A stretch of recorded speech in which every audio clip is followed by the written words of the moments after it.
Hey, it's Arroe. Podfest brings together 3 different conversations from musicians to authors, doctors, environmentalists, and cooks in their own kitchen. These are real people with real stories.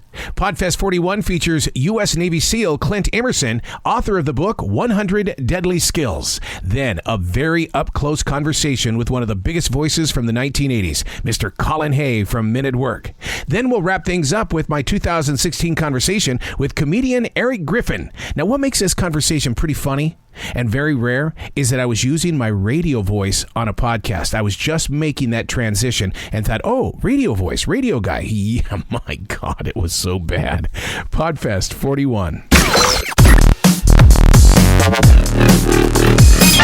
We are unplugged and totally uncut with U.S. Navy SEAL Clint Emerson. First and foremost, I want to thank you for your dedication and loyalty to America, sir. Not a problem. That's easy.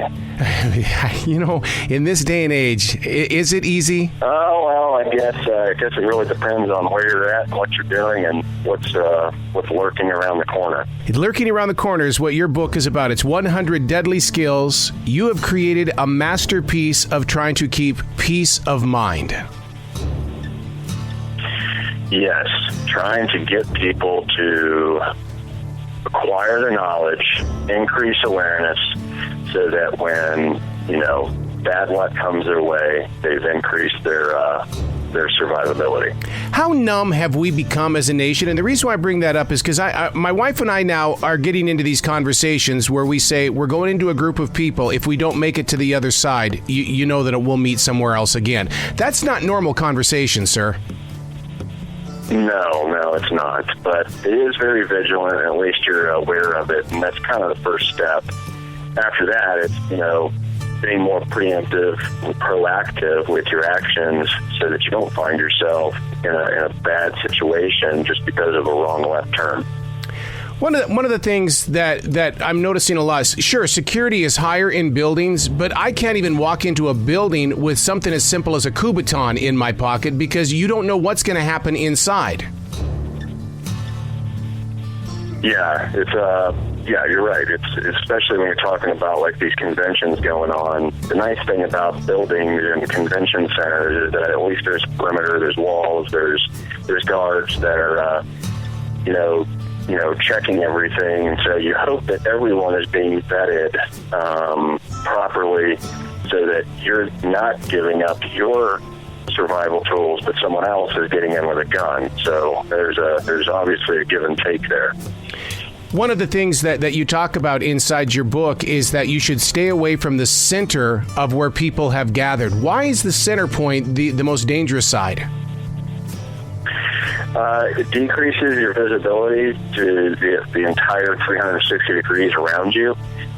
It doesn't allow you to hastily get away from everything.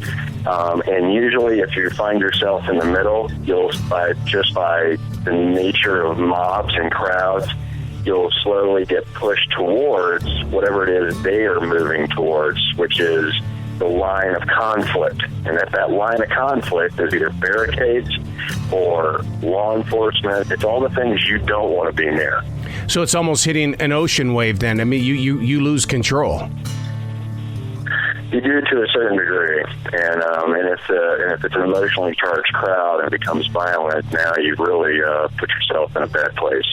Your book is about awareness, and it also teaches people, and it's such a great tool. It's almost like a book of reference more than it's just something where people can just sit there and say, all right, I'm prepared now. But you can actually activate what you're talking about inside this book. Exactly, and you hit it on the head. The idea is have what you're going to do already figured out before you're in it. And that way, all you have to do is act it out. Activate those decisions that you made while stress was low and you had plenty of time. The one thing you don't want to do is make decisions in crisis when you have stress and decreased time. One of the things that I say, I'm a second-degree black belt, and one of the things that I'm in watching people and being aware of people is that I see a lot of hand-holding taking place. As a Navy SEAL, doesn't hand-holding, if something major were to happen, the woman or the guy would grab the hand and you can't escape, when in reality you should be able to run in separate directions? Yes, I mean, the goal is to Yeah, to run for sure. Increasing distance from the threat will increase survivability without a doubt. And then knowing that, all right, if you're not going to ever be able to outrun, fragmentation of bullets. So you need to be running towards something that stops bullets and stops fragmentation. And then constantly keeping your eyes on the bad guys, not trying to lose sight of them. Because where there's one, there may be another. And the last thing you want to do is run right into the second one that you didn't identify the first time. And the dangers are not just guns anymore. I mean, just this morning in France, it's knives. Knives are becoming so... and is it because they're getting it past security? They're a lot more concealable, and they're easier to obtain. I mean, let's face it, you can go to any supermarché or market around the globe and buy a set of kitchen knives. So I love it when people want to blame the guns, but, these bad guys are now proving, whether it's in Japan or in France, stabbing is just as effective. I mean, Japan last night or yesterday, you had, 19 people stabbed to death. That's the type of kill numbers that you typically get with a gun, not a knife. But it goes to show it's the people that we need to worry about, not so much the weapon they have in their hand. And is it about eye-to-eye contact, or is it just body language? I think there's a little bit of everything. You're talking about detecting a bad actor, a bad guy. A projection in demeanor is usually the first set of clues. And if you see something odd or strange, then you should tell someone. But I think we've become so sensitive and worried about hurting someone's feelings or offending someone, we tend to not say anything. And it's time for people to just kind of let go of the, I might hurt their feelings, and just go ahead and go say something, because it could prevent an entire crisis from happening. Being that Navy SEAL, how did you train your mind, body, and soul to expect the unexpected? Well, you have to first embrace the element of surprise. So knowing that it's always there and it can always catch you on guard is really the first way to, being ready for it and defending it. Second is, being more of a tactical decision maker. So you're what-ifing things on a regular basis, not to the point where you're paranoid, just to the point where you're prepared and that you at least think about it. And I think that is key, that everyone can start utilizing. And, of course, pull your head out of your cell phone. Yeah. I got to be honest with you, since the Charleston shooting, every Sunday morning, dude, I sit there and watch every single door. I look for movement. It's a good idea, considering doorways are in the tactical world considered fatal tunnels. You never want to be, you want to know where your exits are, but always keep in mind those exits are also where it's easiest to, shoot people as they file in or out. So you want to get to the exits as quickly as possible. And then if there is shooting, inside your book, it's duck and cover. Correct. It's all about the run, hide, fight philosophy. Now has been adopted and supported by, the FBI. That's what they push and put out. But yeah, you've got to be able to run. You've got to be able to hide if you can't run any further. And then if you find yourself in a confined space, be ready to fight, not play possum. These guys I hear about that survive these shootings because they pretend to be dead. Personally, I think it's ridiculous, because that means they're just laying there listening to other people being shot instead of just doing something about it. So get out there. If you find yourself in the middle of a crisis, increase distance. If you can't get behind things that stop bullets, if you can't do that, and you find yourself confined in a bathroom, then fight. Use improvised weapons around you and beat that person to death. Don't you see your book becoming a valuable tool for these schools of martial arts? I would hope so. All I want is to influence a little bit of creativity and aggression in the everyday citizen, and for them to be confident enough to know that, just because a guy's got a gun does not mean he has the advantage. He sure as hell, it's scary. You might get stabbed in the leg, you might get shot in the shoulder, but that's better than, ending up dead because you did nothing. Do you believe in the theory of running like a rabbit? If there are shots being fired, run, and go in any direction, zigzag it? I believe zigzagging is very effective because it forces the shooter to change elevation and windage at the same time, which makes his shots probably inaccurate. And I think people have to remember these bad guys most of the time tend to be inexperienced people with guns, and they're nervous, and it's their first time to shoot someone. So, you know, we give them a lot of credit because they have a gun, but the reality is you know, they don't know what they're doing, and if they're emotionally or mentally unstable, then that even adds to their inaccuracy and makes them very vulnerable. I know that everybody is talking about, we've got the Democratic Convention going on now. We've got the Olympics coming up. There's several protests around the country. But, man, it's these shootings are taking place in clubs as well. Is there a safe place? I've been saying it time and time again. What used to be wrong place at the wrong time is becoming any place at any time. So I think we all need to just be a little more aware. Once again, not driving paranoia, but just pay attention and know that soft targets are definitely a very, you know, or prime for opportunistic predators. So they're not going to go somewhere where there's, you know, where it's fortified security and, you know, cameras everywhere. They're going to go somewhere where there's a crowd of people that have no security, whether it's on the streets of Nice or in a nightclub in Orlando. They're starting to hit these soft targets that have limited security. Unplugged and totally uncut with Colin Hay. Trying to take that midnight train, but it's gone and broken down again. Now I'm stuck on empty avenue, trying to get... What is it about American music where we can't be storytellers like you? I think that there are great storytellers in American music. I think that was one of the things about growing up in both Scotland and Australia, which I was very, very impressed by, was the fact that in America, all the stories were about American places and told by American writers, whether it's Dylan or Johnny Mitchell or Randy Newman or any great songwriter you mentioned. They're all great storytellers, and I think there is a great heritage of American stories in American music. Don't cry. Our tears are not enough.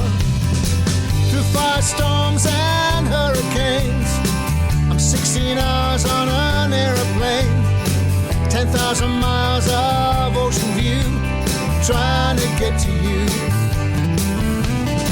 It seems like music has gotten into get to the hook, because you know how radio is. If it's not 25 seconds into the hook, then, you know, program directors just kind of go really weird. Does that affect you as a songwriter? No, I don't really pay attention. I mean, the thing for me is that I had a lot of success with, first of all, our first song, Who Can It Be Now, we learned a lot from the guy who produced our record, Peter McKeon, who was an American guy. And Who Could It Be Now originally was six minutes long, and the hook of the song never came in till halfway through the song when we played it live. But when he produced the record, he said, "Well, that's no good because radio programmers won't play that. They won't listen to it for more than. Has to be something happening within the first 30 seconds." And so he said, so he moved the saxophone part to the front of the song, and so it went dum dum ba ba dum dum ba da da. People go, oh, immediately they hear a hook. So we learned a lot from him. So with our first, our albums. He was very aware. We weren't really aware because we were very inexperienced, but he was very aware of trying to make the most out of the songs, to make it a pop song, to make it a great song, but also to stand the best possible chance of getting on the radio. That was an important aspect of how he produced the songs.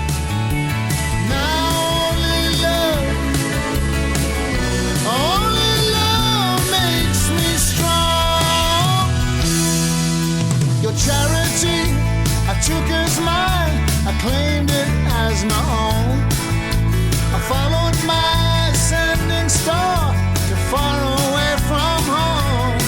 Well, I was mesmerized by shiny things. Now in frozen time I stand, yeah,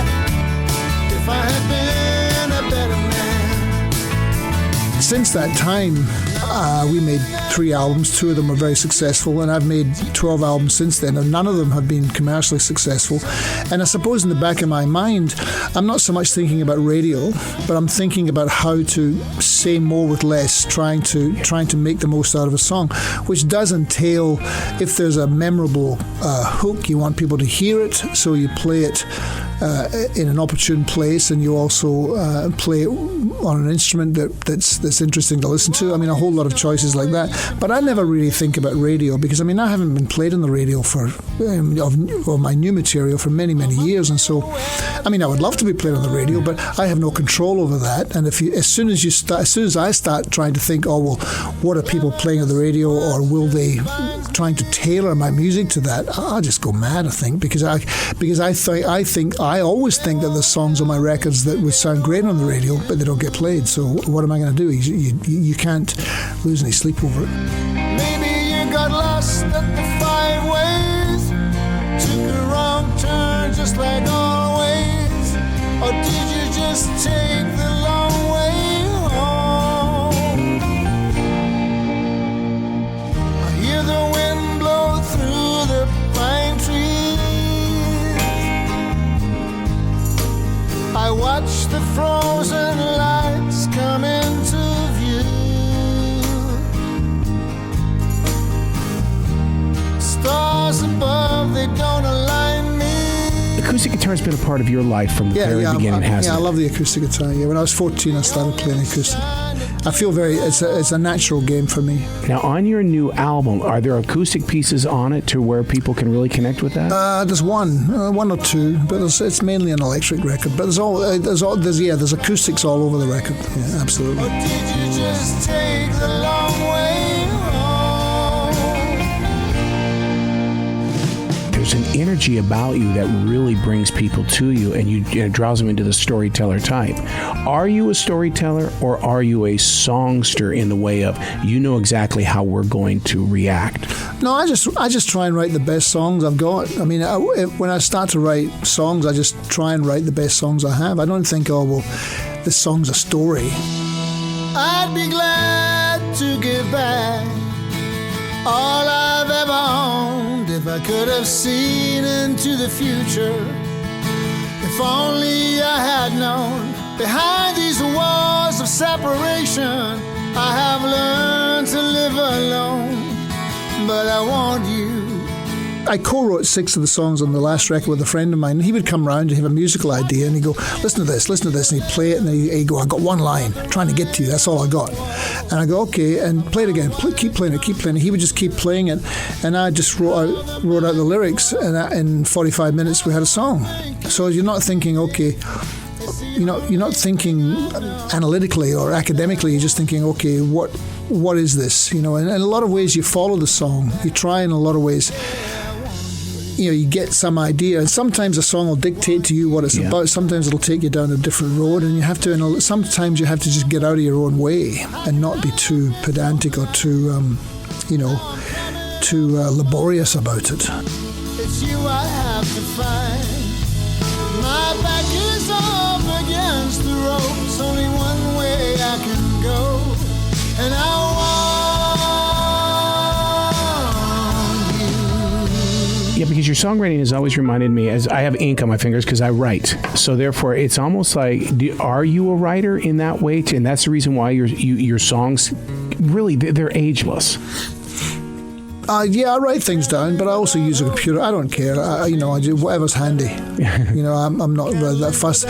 What I do now is I tend to use my iPhone a lot, and I just record ideas on that, and I have a bunch of ideas. Sometimes lyrical ideas, but a lot of musical ideas, and sometimes you just have a music idea with 1 or 2 lines, and then you get home and try and make sense of it.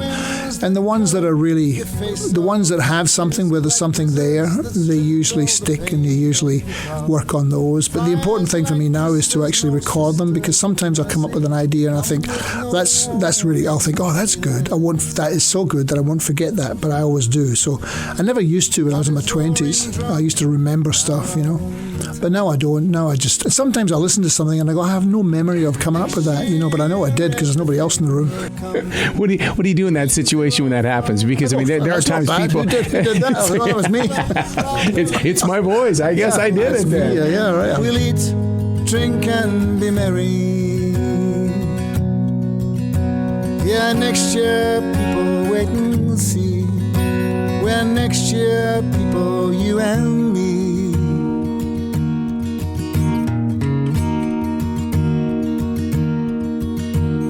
Henry got hit by lightning twice in the head. He stood and walked away. We thought he... That poor Henry with 2 bolts of lightning, sir. That's right. Oh, my goodness.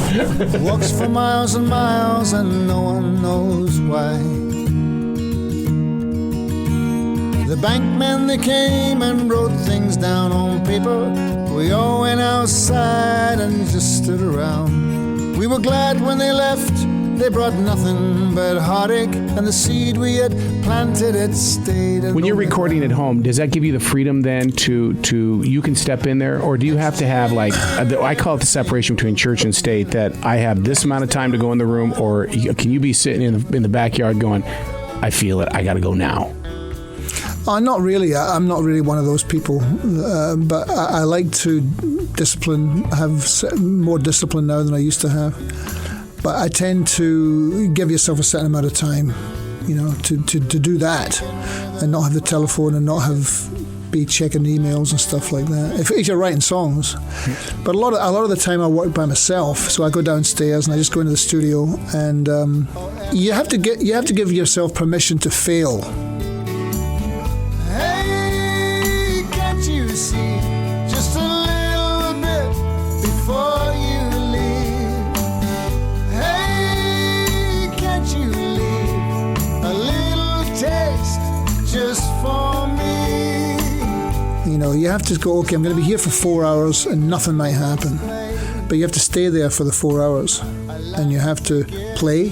Sometimes practicing is a good way to take you into a different kind of zone where you start to write more, just by the fact that you're not thinking about writing a song. You're actually just doing something which is quite mechanical, right?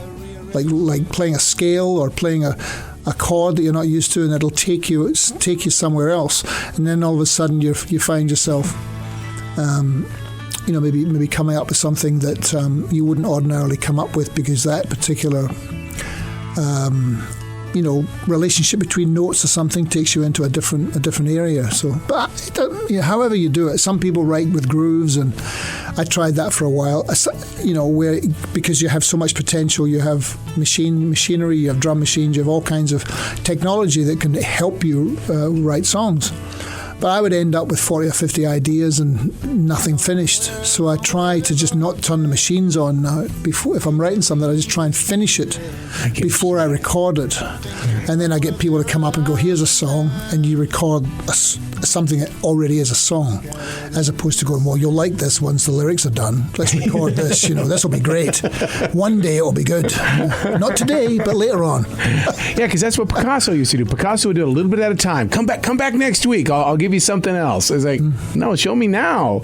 Really? Yeah, Picasso was very protective of his artwork on canvas. He was never done.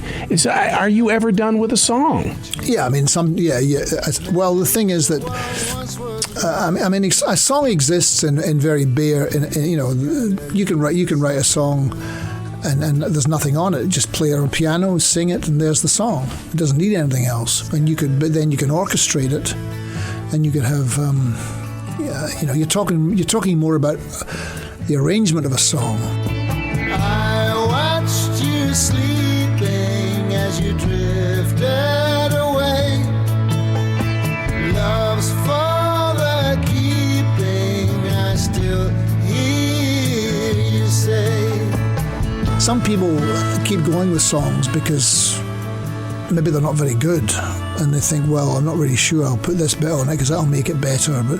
But you have to tell yourself the truth. You have to go, well, is this good? And sometimes songs sound great on the radio, and I must admit, I'm no expert on this. You'll be a hit song and it'll sound fantastic with with the production of it, and there are great people, really great record producers around these days, and they have particular sound, and they all of a sudden you think, well, that's not much of a song, but you hear it once it's all put together and it sounds fantastic, you know. Yeah. But I tend to have a simple approach, you know, which is just I like to be able to play the song and sing it. You know, there's lots of different ways to do it. That's just what makes me feel comfortable, because most of the time I'm going out and playing, touring by myself. So, you know, you can't start off a song when you're playing it live and going, I'm going to play this tune. It'll be all right, but really, it's much better with other people on it.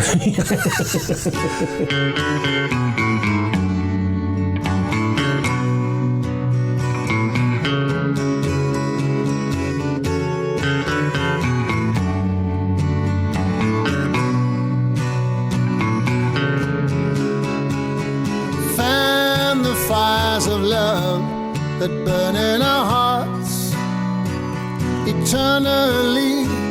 Our eyes are not enough to see what we know internally.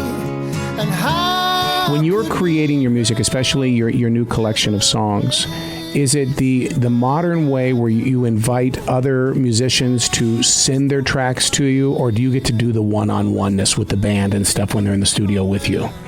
No, I have my studio, so people come to me. Oh, good for you. Yeah. Well, I mean, you know, they like coming up to the studio. Yeah. It's fun.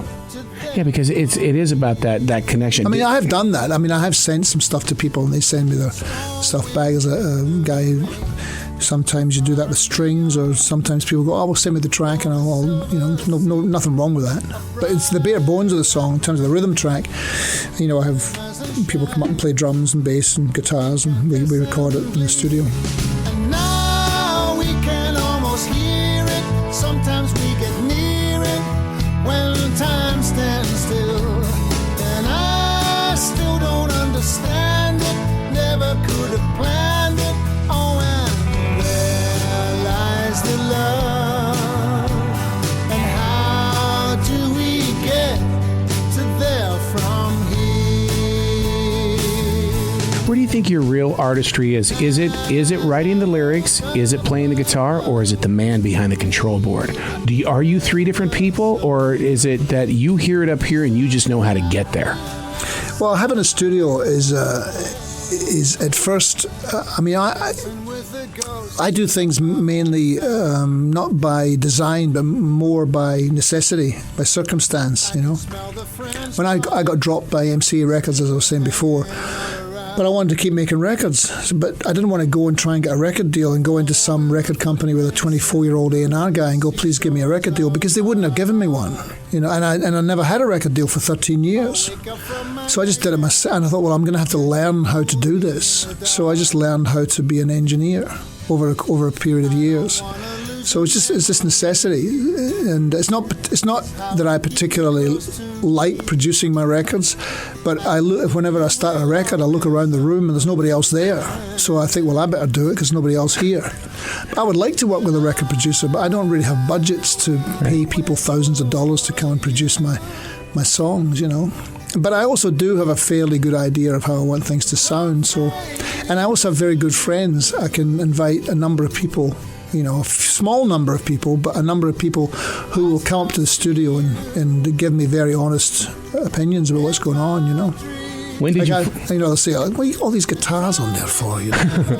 Get rid of them, you know. I go, well, I like them. And I go, no, you only need one. Get rid of these. And so I end up ditching guitars because my friend told me to, you know. But he knows what he's doing, so you have to sometimes trust people. But the record's still spinning, going round and round and round. You'll always mean so much to me. Took us further than the eye can see. I know you'll always take me by the hand, and I will wait for you. I mean, the person that I always think of in terms of over recording was Peter Gabriel. But he would end up with such superlative product that you go, well, that's a great way to do it. You know, he would record and he would, go down different roads, try this road, try down that. And actually, Steely Dan would do that a lot too. Steely Dan were great with they would re-record tracks. They would use this drummer, this different bass player, and they were legendary for that kind of perfection, seeking perfection through using different musicians and so forth. There's nothing wrong with that. If you end up, it's what you want to get at the end. It's important, Going through the motions, walking round the car. We've traveled many miles, though not so very far. When I check the side view mirror, I think of you, my dear. You're always very close, closer than you appear. And you'd say, are we there yet? As we drive into the sun, we are almost there, my love, my innocent one. All of your songs sound like they have a life. The time flew so fast in the other room, I felt like that we got to step inside your imagination. Oh dear, oh dear.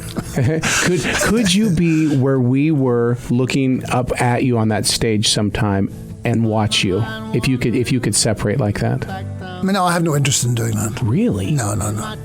You're a very fascinating man, though. No, I'm just, it's fine just doing it. I have no desire to watch myself do it. It's here, there, and everywhere, always fast and never slow. And you'd say, are we there yet? As we drive into the sun, we are almost there, my love, my innocent one. A picture perfect moment, a moment we could share. Laughter from the backseat, we're always almost there. I want to thank you for coming to iHeartRadio. My pleasure. Thank My you pleasure. so much. All Thank right. you.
Unplug and go totally uncut with the best of the best on today's wildly outrageous and socially networked comedy circuit. He's known as Erik Griffin, but for we fans this side of Comedy Central, the TV show Workaholics, dude, it's Montez. It's great being a workaholic. Television producers and actual movie producers are starting to rely on the real writers and the real stars, which is you. How does that make you feel that this turn of events is starting to happen? Well, I think it's great. It's completely awesome. And, the comedians are finally getting a chance to show what they can do other than on stage.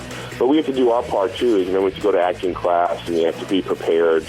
And, the fact that Hollywood is now understanding that comedians are the ones that can do these things, it's great, because I think after what happened at the Oscars with James Franco and Anne Hathaway, like how horrible they were as a host, I think that they said, oh, you know what, actually we should get comedians for things like this. And I think it's translating over to other areas of entertainment. Speaking of the Oscars, it seems like a lot of people are turning it down for next year. If the opportunity came to you, would you say, all right? Somebody would be making a crazy decision, and I would jump all over it.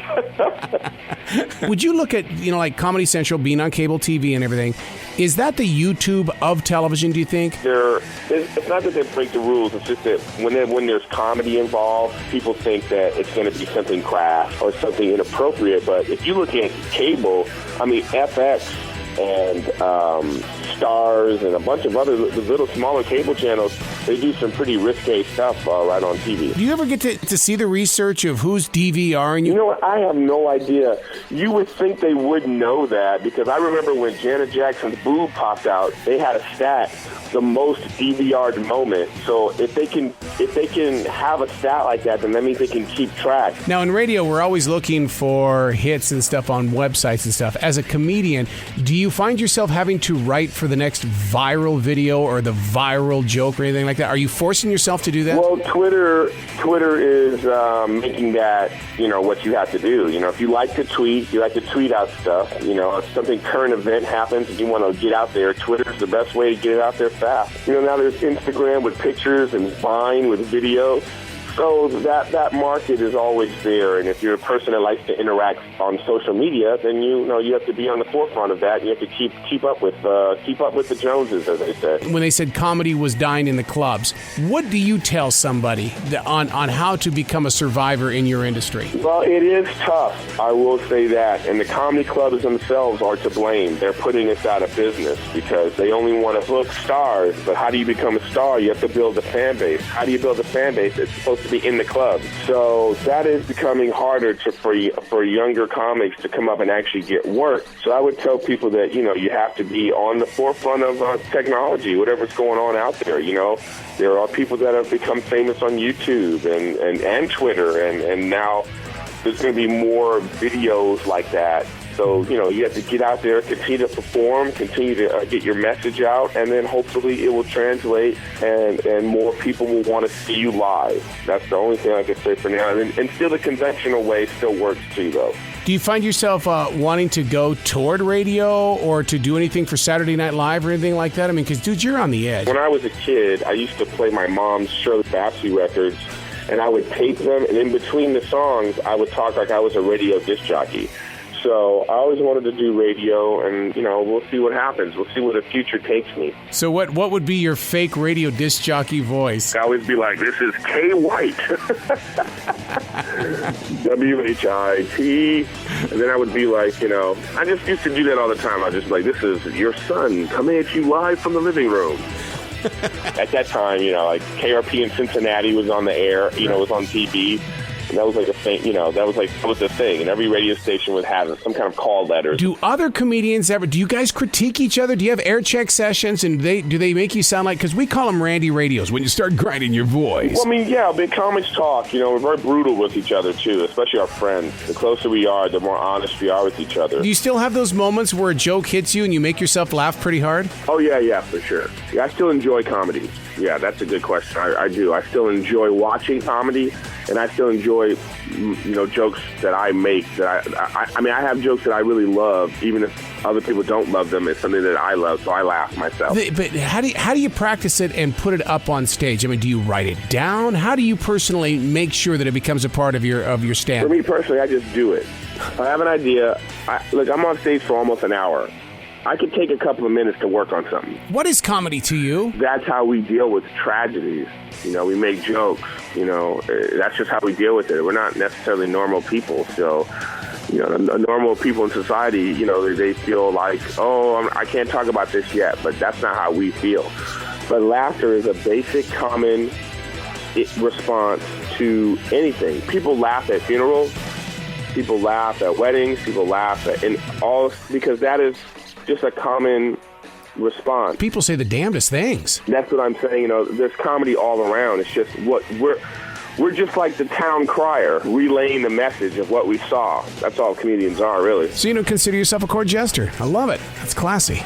Erik Griffin from Comedy Central's Workaholics in Charlotte this week at the Comedy Zone. Grab some tickets. Enjoy the entire night out with Erik Griffin. CLTComedyZone.com. CLTComedyZone.com.